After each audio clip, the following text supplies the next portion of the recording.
He's going to start first, Mr. Landon Allex. He is from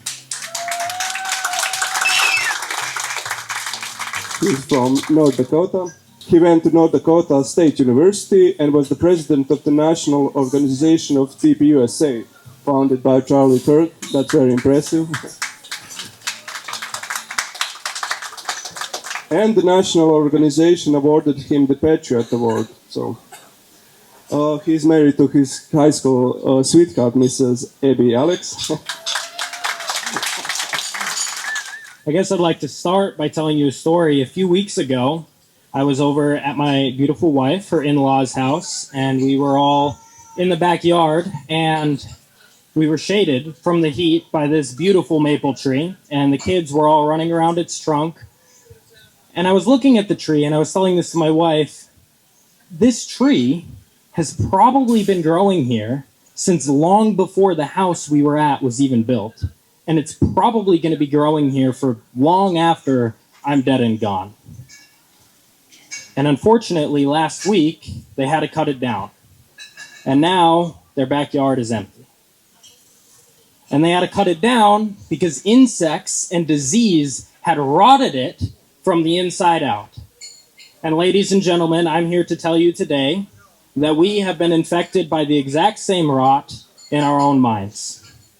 We used to live in an era known as Christendom, in which the overarching Christian understanding of human nature and what it means to be successful and the basis of right and wrong permeated through the culture, so much so that even if you were not explicitly Christian, you still operated under unquestioned, seemingly self-evident, basic Christian principles without even realizing it. But we no longer live in Christendom. We now live as sheep amongst wolves. We live in a culture that is anti-Christian. And just as the great tree of Christendom once stretched out its roots and planted the seeds of truth in the hearts of its enemies, so too does the great weed of the anti-Christian culture poison us and rot us from the inside out with anti-Christian ideas. And if we do not cut out that rot, we too will be left with nothing but emptiness and despair. So how has this Christian influence rotted away our minds? Well, we are no longer sheep amongst wolves as we are called to be. Rather, we are wolves in sheep's clothing, tacitly accepting anti-Christian ideas and ordering our lives to them. And these anti-Christian ideas have influenced three areas of our life. Number one, the anti-Christian culture has redefined our understanding of salvation and of freedom. Number two, the culture has warped our understanding of what our role is in the culture. And number three, the anti-Christian culture has twisted our view of what it means to be successful. Let's begin with number one. As I said, the anti-Christian culture has changed our view of what salvation is and what freedom means. We have been all told that we ought to strive for a neutral society. Not everyone believes in religion, so we shouldn't have religion influence our social standards and our laws. We should surrender. We should lay down our arms. We should no longer influence the culture.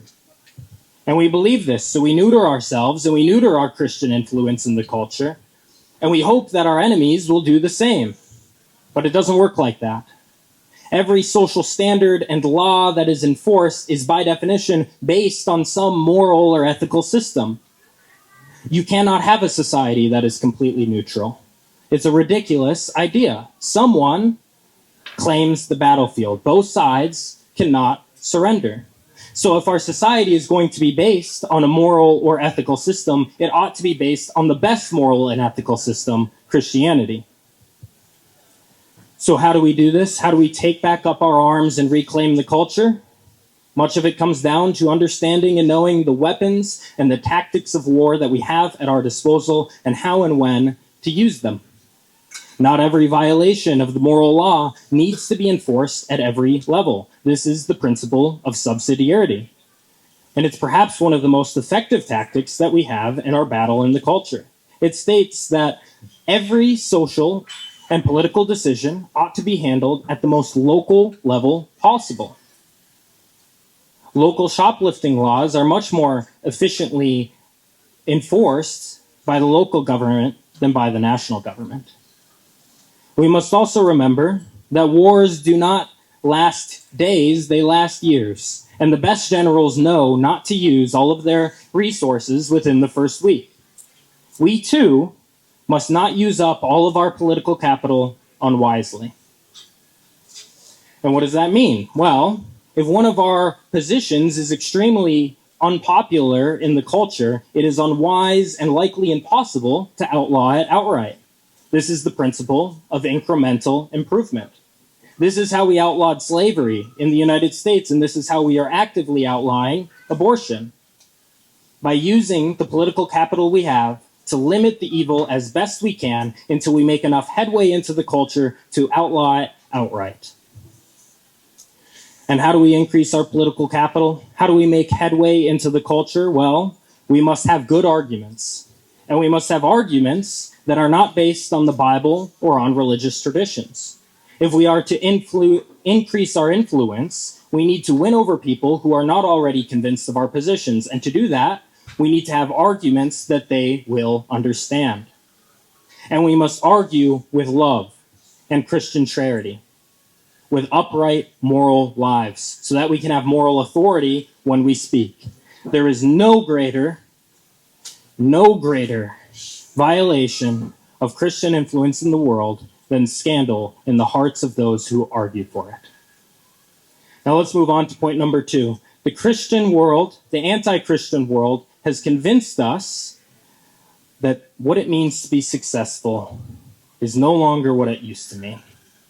This is perhaps the greatest attack on the Christian mind in the modern age because it changes the entire way we order our lives. We have been told that success in life boils down to 2 things: eliminating suffering in our own life and in eliminating suffering in the lives of others. And how do we do this? Well, we make lots of money so that we can buy things. We buy a new house, a new phone, new clothes, maybe a weekend vacation with our friends if we're lucky. And if we do this, well, then we're successful, but that's not everything. We fill our minds with noise and endless titillations of noise so that we can no longer hear the unhappy sobs of our souls. And we hide away everything that makes us sad. We move into neighborhoods where we no longer have to deal with or see the homeless and the starving. We usher and ship the aging bodies of our parents into nursing homes behind closed doors, just out of sight. And we escape the innate fear of hell that we have in our souls by going to church every Sunday and convincing ourselves that we are good Christians. But it's a lie. That is not what success means. And the Christian culture knows, and the anti-Christian culture knows that there's more to it. So they say, you don't just eliminate suffering in your own life, you eliminate suffering in other people's lives too.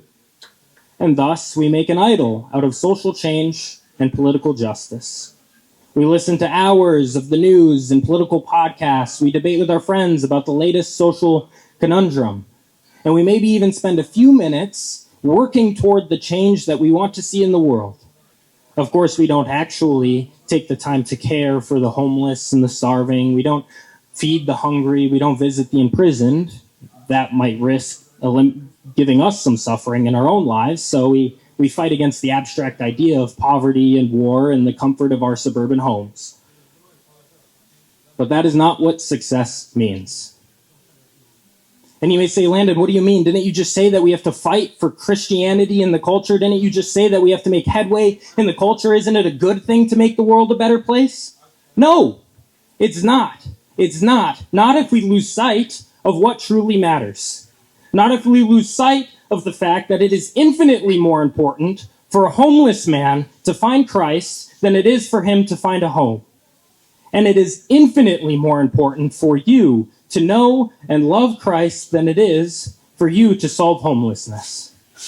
So yes, we absolutely have an obligation to fight for goodness, truth, and beauty in the culture. We absolutely have an obligation to fight against evil and unjust laws in society. But we have a deeper and more immediate obligation to know and love Christ in our own hearts and to help others in our lives to do the same. And I promise you that the man who at the end of his life is lying on the cold concrete, or here the hot concrete, who has not a dime to his name, who has made no great impact or importance in the world, who has no one left to remember him by, that man, who by the grace of God has saved one measly eternal soul, his own, that man is far more successful in the eyes of God than the man who has devoted his whole life to fighting against cancer or war or poverty and won a Nobel Peace Prize for his efforts. Maybe he even has a library named after him. But who at the end of his life dies a sinner and goes to hell. For what does it profit a man who gains the whole world but loses or forfeits his soul? So, my brothers and sisters, we must fight for our faith and for our freedom. It will not be easy. It will be discouraging to be surrounded by a culture that does not share our ideals. It will be discouraging to see our fellow Christians falling to the same consumerism and shallow social justice that is contrary to Christianity. And we may want to surrender, we may want to give up, but we cannot. We will want to end the suffering, but we cannot. We must look to the earliest Christians, the apostles. They had no money, they had no churches, they had no priests, they had no bishops, they had a handful of followers, and they had the Holy Spirit.